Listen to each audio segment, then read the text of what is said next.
Good morning. It is Saturday morning of the Labor Day weekend and a beautiful weekend.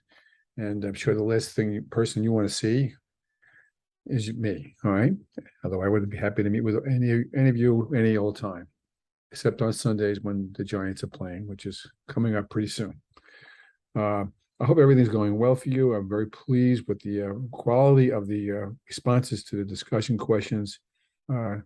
Means much to me to see how invested you, how immediately you are, and how bright you are as individually and as a group. So, makes on the one hand makes my life simpler, and on the other hand, challenges me to step up the game to keep you engaged and keep you focused and interested in what I happen to think is a very important course for you to complete your degree to qualify for bigger and better things up the road for yourself and to contribute to state of the art, educated,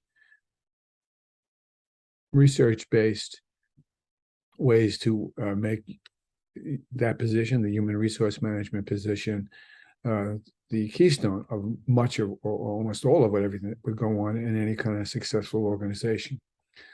Now, to recap, I'm only going to do a few things today. I think the textbook does a really nice job with where we are. But to recap, what I mean to do today is remind you about the culture pieces remind you about the systems pieces that we've already begun to introduce. Remind you about the PowerPoint presentation that I did last Monday in office hours that was available for everyone to see and to use in the current discussion question. Something you really need to get your arms around because the concepts go together. So far, the responses, just a few of them now in discussion about it, seem to get a pretty good handle on the futuring premise. One point I would make before I move on is that the futuring premise is about creating capacity, creating cultural capacity for an organization to anticipate probable futures, however unprobable they may seem, smiling. There were people who were screaming from the wilderness about a pandemic maybe coming at any time. They were speaking about a probable future that we thought had very short arcs to have that, rather long arcs to have that come together. And lo and behold, we're still struggling to emerge from that onslaught that we all have suffered personally and professionally. And so, should we have been able to forecast specifically that in March of 2019 or 20, whatever day that was, there will be a pandemic? No. But could we have forecasted a pandemic when a pandemic comes or when some kind of catastrophic event occurs? Will we be prepared for it? And the answer often, largely, looking backwards, was no. We were not ready. Neither was the government ready. Neither was many businesses ready. Neither was school systems ready, and just to take it on down the line. So that's what that's about. And the more you pay attention to that set of slides that I sent you, and I'll be dancing in and out of them from time to time, the better off we are. So enough said about that. Let me just bring up the syllabus. I think I said that I don't pay a lot of attention to syllabi after a while. I don't, but right now I do because we're still in the midst of learning each other and learning the system here. So for the moment, it's really a good guideline, and I hope to keep as true to the guidelines as I can. But when I do deviate from that, I will let you know.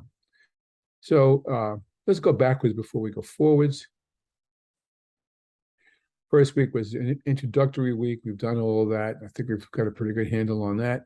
I'm going to come back to the assignments briefly in a moment. Last week, we began to play with employee training issues, and we had an overview of that. And then that's when I began to blend in the futuring premise with the systems premises, two of them coming together. I asked you to take a good look at the Zappo case, and I haven't forgotten that I asked you to do that, although I'm not prepared to use that in my conversations with you quite yet. And then that brought us up to this week coming. We're now in the third week already. Surprises the heck out of me. And the goals for this week are much clearer, I think. Identify the advantages and disadvantages of the methods that we use in needs assessment.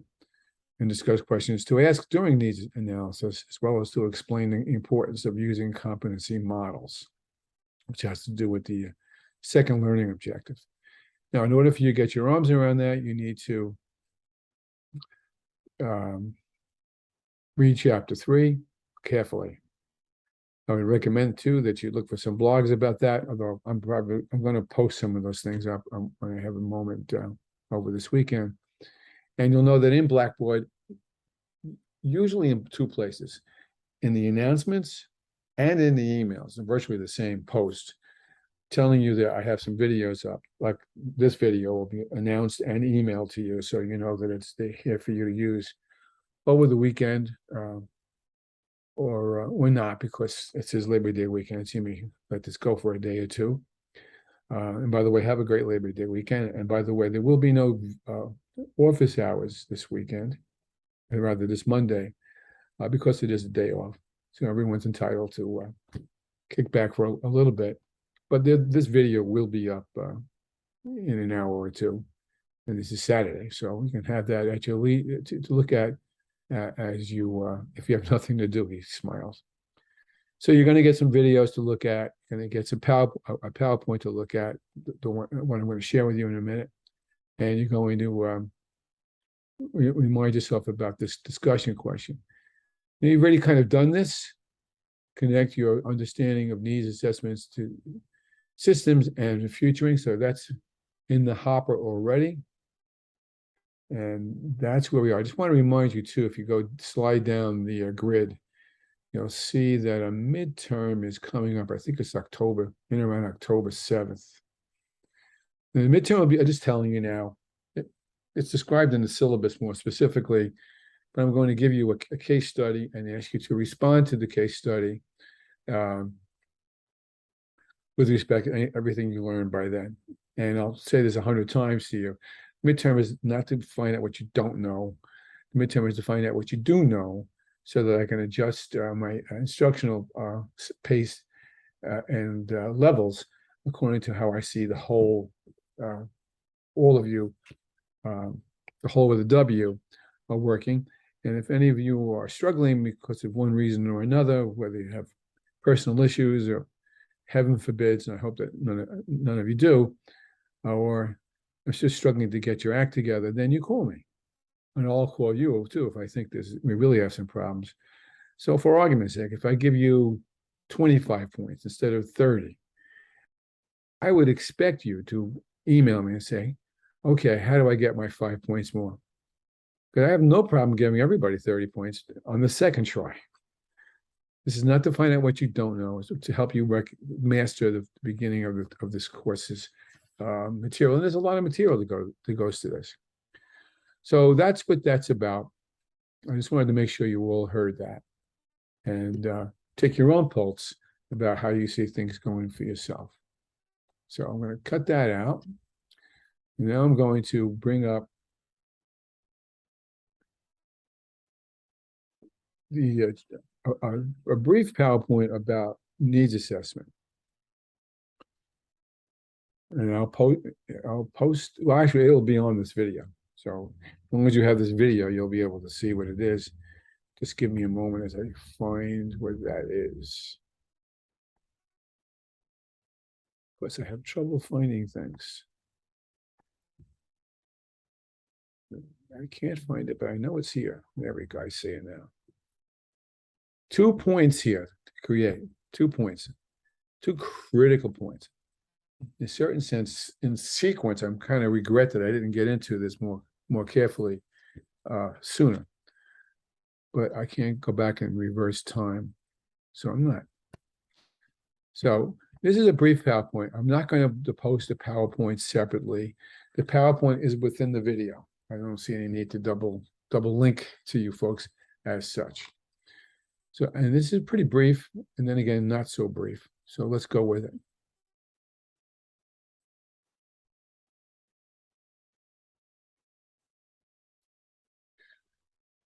Needs assessment is what it sounds like. Finding out what people need to have to meet the needs, hello, there's the word,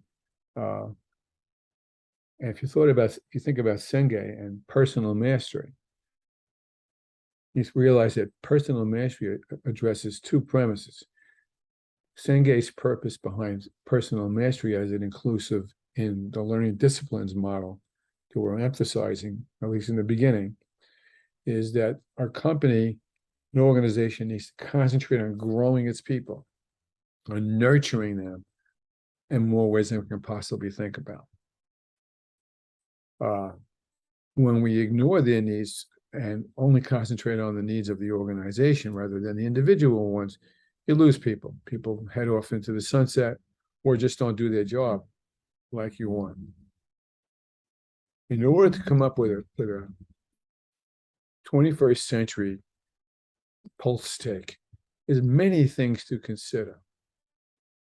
And we're going to try to get into it as much as we can, with the understanding that the chapter 3 in the text are called the no text because the author is N-O-E, no. In the no text, really lays them out beautifully. And one thing that the no text does really nicely, they do a lot of good things, a lot of things really nicely, are the graphics. The graphics are excellent, and pay attention to them because in certain senses, you don't have to read every word of the chapter. If you go to the graphics and try to make sense of the graphic, you may not even need to read that section. That's a shortcut. I don't want to, it's a dangerous shortcut, I suppose, to take, but it might make your life simple. Or if you need to read it and then look at the graphic to reinforce the two, I mean, that's obviously all fine. But the term I'm talking about now is needs assessment. Now, here is the first bell. If I had a bell, I would ring it. Now I don't have one. So ding dong, I'm reading the bell off, and I'm talking about, to begin with, Pearl Zeus, quote, that the quality of assessors, that would be you people, is critical to the quality of the assessment result. Think about what that says.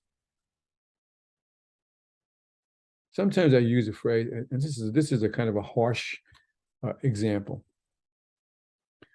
but I use this a lot in a number of different circumstances. It's a terrible thing to say because I'm sure everyone, including me, will take this to heart in certain counts. It's possible that a scientist is looking through a microscope as we speak, but she isn't seeing the cure for cancer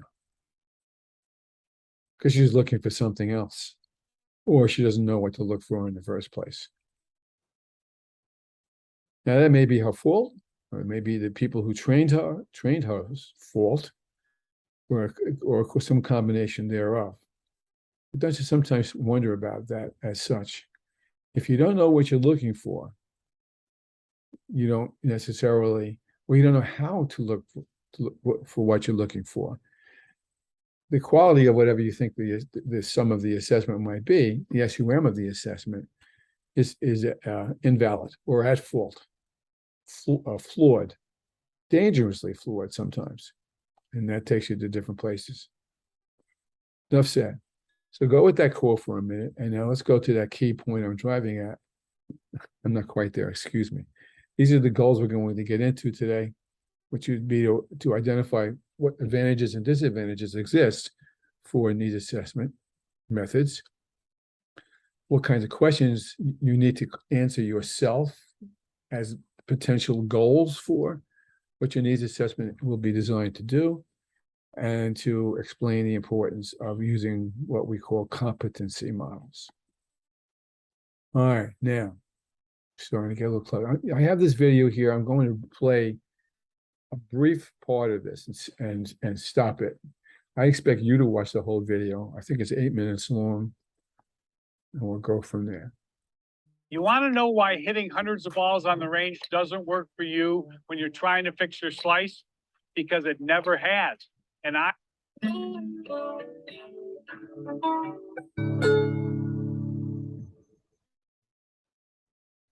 Let's take a look at training needs assessment.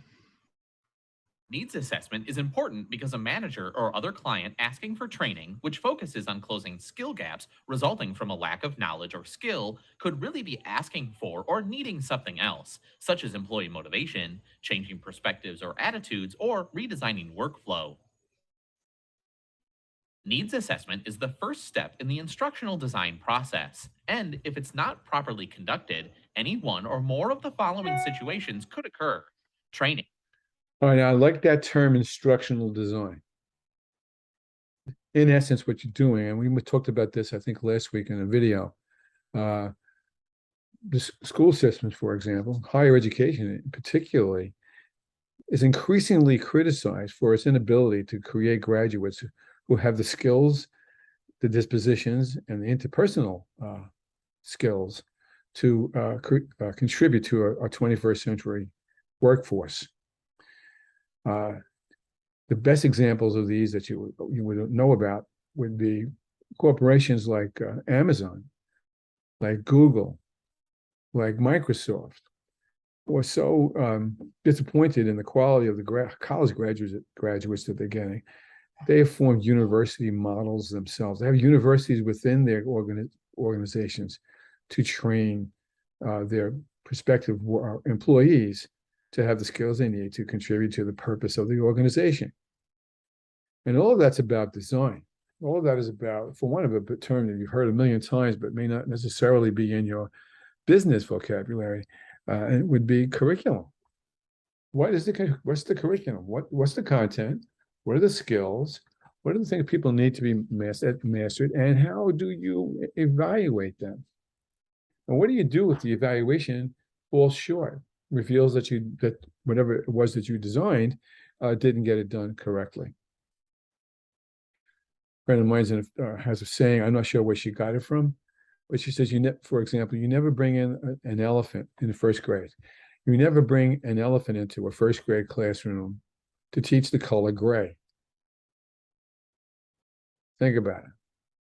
I mean, it's a very cute, very something that children would never forget. Mommy, Mrs. Smith brought in an elephant today. Oh, that's terrific. Well, what did you learn? Well, I don't know. We didn't learn. Well, and they go through this whole list and they never talk about elephants are gray because it's such an overwhelming strategy that children have certainly shifted their focus there. However, it didn't necessarily hit the goal. The goal being to recognize the color gray. There's a skill set to that. We're going to talk about that a bit in a bit, but I just want to highlight that for you because this particular video, it's a half hour long, but it's well worth the time. He smiled for you to really recognize all the issues between the chapter 3, what I'm adding into, and this to get a pretty good feel for what needs assessment requires. May be incorrectly used as a solution to a performance problem when the solution should deal with employee motivation, job design, or better communication or performance expectations. Training programs may have the wrong content, objectives, or methods. Trainees may be sent to training programs for which they do not have the basic skills, prerequisite skills, or competence needed to learn. Training will not deliver the. Now, that's another issue in terms of assessment. The readiness issue, readiness of your employees, the capacity of your employees. They may be very bright people, but they don't know up from down about making a donut. Forgive me. I know I don't know anything about making a donut except how to eat them, or don't have the. So if their skill sets sound very good on paper, but when they bring it to the workplace, they don't have what you need. Clearly, you need to be clear on what they need to have in order for them to meet the purpose, to meet the culture of the organization. We're coming up to that in a second. The expected learning, behavior change, or results that a company expects. Money will be spent on training programs that are unnecessary because they're unrelated to the company's business strategy. There are many different causes or pressure points that suggest that training is necessary. Okay, I'm going to come out of that now. You have that in your. You have this in the PowerPoint. You should watch the whole PowerPoint. Maybe not need to watch it all of it in one fell swoop. but you need to, I would recommend that you do to, again, paste all those pieces together. So continuing with the PowerPoint, and again, I want you to recognize that issue, and now I want you to think about how these things weld. Our first goals were to identify advantages and disadvantages and methods of assessment. And we'll do that at this moment. I hate to read to people, but I will try to highlight some of these premises. So the pluses are you're able, as this other PowerPoint pointed out, identify pressure points. It uses data. There's that four-letter word that sometimes people don't like to address. It uses data in both of its forms, or should anyway. Data often becomes numbers. 32% of people favor the Democrats over the Republicans in the upcoming election. That's a piece of data. It's a quantified piece of data. All right. And then survey number X says 67% of the people of the electorate favor the Democrats over the Republicans. Well, then we have data at odds with each other because they're just numbers. When you want to get in there behind I have a saying called the message behind the music. If the music if the music is the data, the numbers, what's the message behind it? And the message behind it is really what things are all about. And so the other part of data, and people tend to forget this because it's much easier to just use numbers and have somebody tell you what that might mean. The other part of data is qualitative data, much more important, much more important, much more important.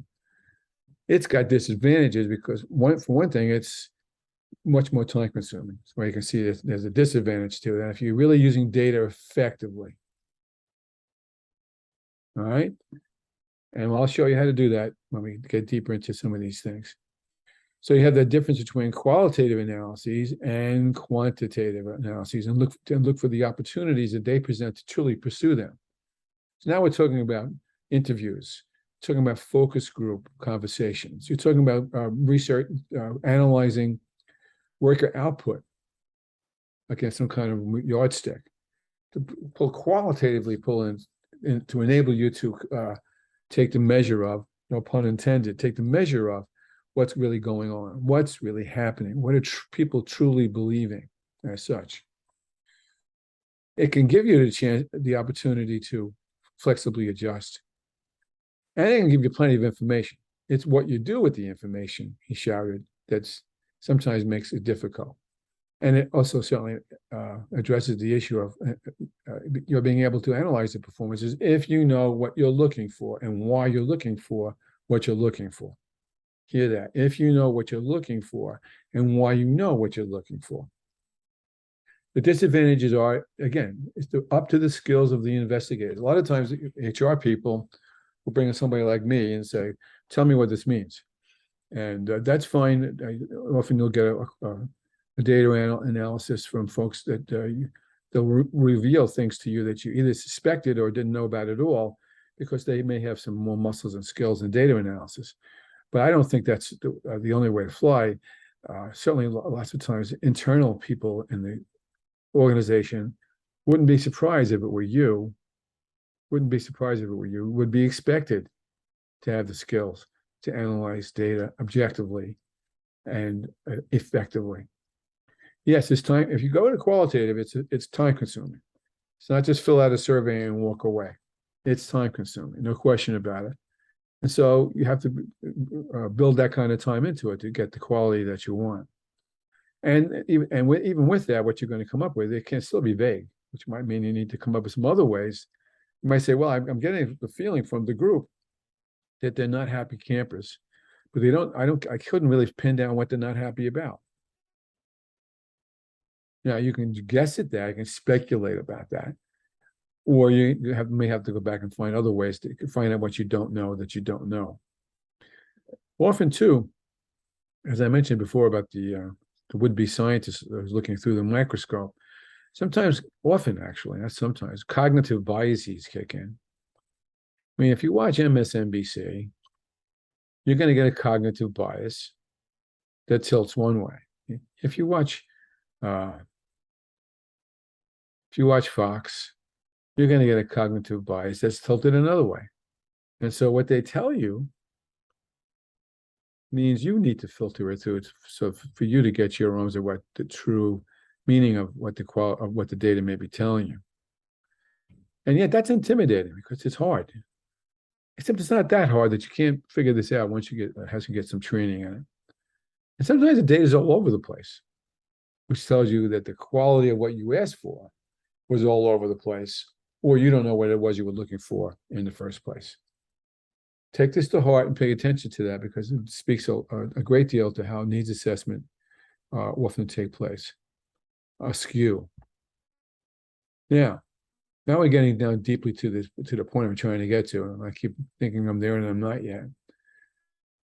Where is the assessment sweet spot? Clearly, in this Venn diagram, it's the methods that you think about using, and it's to the extent to which it intersects with the shared vision and purpose. The shared vision and purpose. If you can't see where this fits into this, then stop. Go back and revisit this because you've missed the ball. You struck out. Now, this requires deep understanding of purpose. This requires an integration of organizational analyses of the people, what you estimate about what the capacity of the people may be, and a very clear task a very clear understanding of the task that you're looking for. Well, I want to find out what the people are feeling. Yeah, well, feeling about what? I want to find out why they don't like management. Well, okay, that's getting close. Why do you want to find that out? Well, maybe it suggests that there's a motivation issue with you. Well, okay, now we're getting deeper. And so you begin to ask what I call 5 why questions. We'll come to that another day. And all this in the end is grounded back to evaluation. So this Venn diagram speaks nicely to how are you going to get the information? What methods are you going to use? To what extent do they intersect with how everyone hopefully collectively perceives the organization's shared mission and purpose? And in the middle, that's where everything is hopefully what you want it to be. Goal 2 is about how you discuss the questions for this. Ask the right questions. Now, I'm just going to tiptoe through this tulip today. We're going to come back to this more specifically in a couple of chapters. But the model that I'm showing you here is a model that's at least, I guess it's about 70 years old now. And it's in many respects the lingua franca, which is a fancy cutesy term for the language that people use everywhere when they're looking at levels of learning, about levels of questions especially, or about levels of knowledge. It's called Bloom's taxonomy. Benjamin Bloom was a learning theorist back in the 50s, and he got hired by an engineering company to survey the group about their performances. And as he began to play with this, he began to realize, now remember now, he was studying engineers. He began to realize that there were 7 levels of understanding. And he began to arrange it in a triangle. So you can see, and here it is. Although there's one change to this, because I'll tell you about it in a moment. So basically he said, the lowest level of learning, the lowest order of thinking, is a better way to put it, is remembering. Who discovered America in 1492? Columbus. That's a spitback. And sometimes that's what you want, a spitback answer. You don't want some big, long, convoluted issue. You want them to know who discovered America, for whatever reason that is. Now you take it up in the next notch. It's a little harder, is understanding. Can you tell me why Columbus discovered America, or how Columbus discovered America? And the person says, well, I know why Columbus discovered America because my teacher told me that he was trying to get to the West Indies and and to get the spices and whatnot, and to prove the world is round. Now, hear me on this, because in understanding, it's not because you figured it out, it's because you remember what somebody, a teacher told you, or an instructor told you, and you reinterpreted it at least a little bit. There's a differentiation between this and applying and analyzing. Applying is what it sounds like. Tell me about another explorer in that time period. Oh, Magellan. Okay, okie doke. And how did you find? Well, I read it in the book. Well, the teacher told me. It wasn't as though I went out and looked for it and found Magellan in the textbook and said, "Oh, I found Magellan." Someone told them that. But now you can see we're stepping it up a little bit. Now we get to the nitty gritty, which I'm probably overstating right now, which is the higher order thinking skills: analysis, evaluation, and creation. It's not important for you to get crazy about this at this moment, but you need to know that at one point, up until a few years ago, the hardest level of learning by learning theorists was evaluation. So that was at the top of the pyramid, and creation was at the next step down. But through a lot of experimentation and research, they've realized that it's harder to create than it is to judge. And evaluation is that. It's assessing, it's needs assessment in your case. Let me go to analysis for a minute. Analysis is breaking it down. So if I said to you, from your readings in this book, give me 3 reasons why needs assessment might be important. That's not me telling you now. I'm telling you to go find it and figure it out. Share or exchange it with your partner and see if you can come up with the same ideas together. Different, okay? Then just, it's called breaking it down. Break down the reasons for inflation. Break down the reasons for why the supply chains are affecting your organization. Again, you can see the level of thinking gets higher and harder. And then the next to last higher order thinking skill is evaluation. Now, tell me which one is the most important, the least important. Judge them. Make a decision about this. Look at the word inside the word here. Evaluating means you're using your values to assess, to make decisions about, to judge. So when Judge Judy is telling somebody on Channel 2 on 4 o'clock that they're not entitled to any money, even though they're suing for the Western world's worth of money, what she's doing is she's using the law to tell her, to dictate how she sees the evidence to make a determination about whether that person's lawsuit is appropriate. And then the hardest part is creation. That means taking the parts and synthesizing is the word that we use. Bring them together in a different way. Come up with a plan to assess your organization's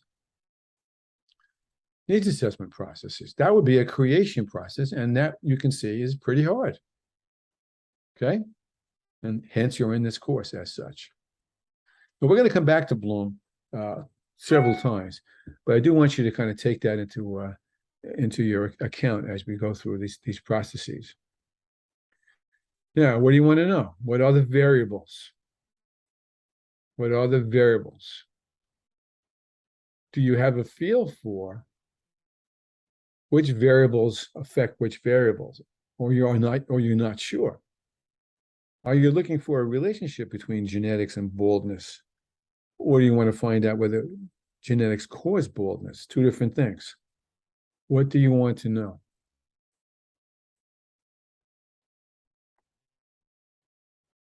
I'm not going to give a lot of love to this right now. Goal 3 is what it sounds like. Explain the importance of using competencies. We're talking about clusters of skills, clusters of knowledge, okay? Clusters of content. Where do you need to do both insofar as working with your stakeholders, one or the other? Which one over the other? How would you approach it for one set of stakeholders or colleagues? How would you approach it for another? Now you can begin to see that this becomes a lot more complicated than it may look like on the surface. But now, but the point I've been trying to get to all the way through is Edgar Schein. I believe I mentioned Schein in the last week's video, and I'll be mentioning him all the way through. But what I did was I put another video up. Highly recommend that you look at it, because Schein is the godfather of organizational culture. He's the one who introduced the premise, though there are other people who look at culture, certainly with a small c, by the way. Look at culture from different lenses. Schein is the one I espouse.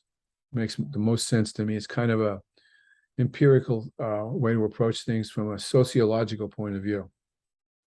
Yeah, it's deceptively simple, almost scary simple. If I said to you, what artifact represents your company? I'm thinking of Christina. No, not Christina. Christina works in the restaurant industry. If I got the right name, I apologize if I don't. Christina works in the restaurant industry. If I said to Christina, tell me what artifact would you pick that represents the culture of your organization? She might walk in with a picture and show us a picture of a kitchen, a restaurant kitchen, boiling and slicing and dicing and plating and all those things my wife watches on the Food Channel all the time. Okay. Someone else who works, someone I remember works in civil service. I forget the exact part of civil service. May come in with a stack of papers and memorandums that all of which come together to tell you how this organization runs, with lots of paper and lots of rules and lots of regulations, as most governmental things seem to have. That's the tip of the iceberg. That's the top of the triangle. Working backward, what's the values of the organization? If Christina's picture of the restaurant kitchen shows cockroaches running around, I might make the assumption that organization doesn't value cleanliness. Or if it's absolutely immaculate, the flip side of that. What's important to that organization? Or what they think is anyway. But really the biggest issue is down here on the bottom, the bottom of the iceberg, Senge would call this. What are the basic assumptions beneath the surface that drive to what a company is about? This is an interesting premise because my reading about organizations is that there are many organizations, at least on paper or in TV commercials, are trying to show that they're socially responsible.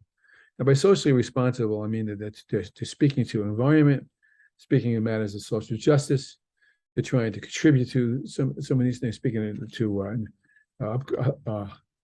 helping a division between poor and rich.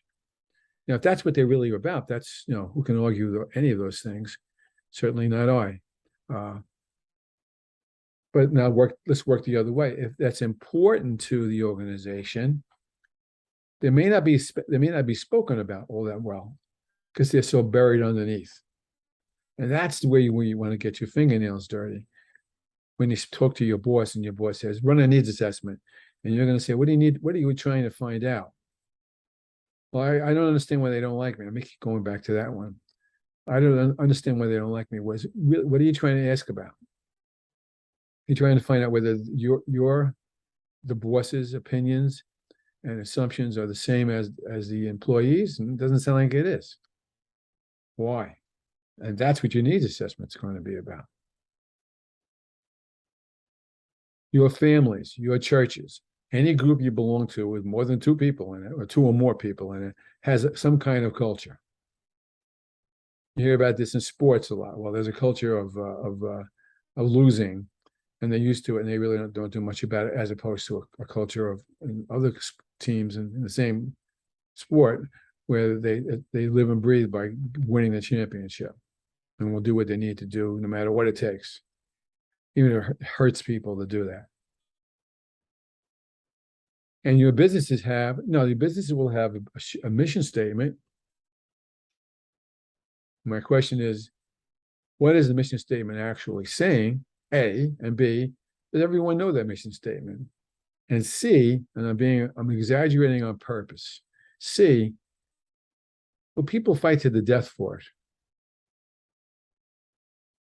Will they really, really stand up and speak to that? If they say the basic assumption is to make a profit, I can news for you, that ain't a basic assumption. It's deeper than that. Why do they want a profit? And you can answer that between your ears. So that's where we are beginning with this chapter. I'm going to probably slow down after this third week and concentrate much more readily on this matter of how you make a needs assessment work. I think the text does a great job with it too. So between and here's the YouTube video I gave you. This is 8 minutes long, I think. Plus the other one I gave you, plus this diagram, plus this PowerPoint, plus this whole video, and the book. So you have plenty of material to begin to think about what kind of needs assessment you're going to do, because that's really, in most respects, your final assignment, the one at the end of the year, end of the course. Enough said. So we're going to stop that share. And I'm pretty comfortable with what we've done to this point. I don't want to overload you, as I know that I often do. I am hopeful that you watch this video and the 2 related videos and the PowerPoint, so that you have a good kickoff to how needs assessment isn't just a snap of the fingers. Needs assessment requires levels of thinking that you may not have considered in order to really get your arms around what that group may actually need. One way to help you with this is and you may want to share this in the discussion, some of you kind of have it already. You might say, hey, we're really solid. We know what our purpose is X, and everyone, will fight to the death for it. Or you may say, people don't even know what the vision is. And the output of whatever it is they're responsible for producing shows you that. Okay? Enough said. Okay, I'm stopping the recording. I'll post this in a little while. Again, have a great weekend. Email me if you have a question, and we'll go from there.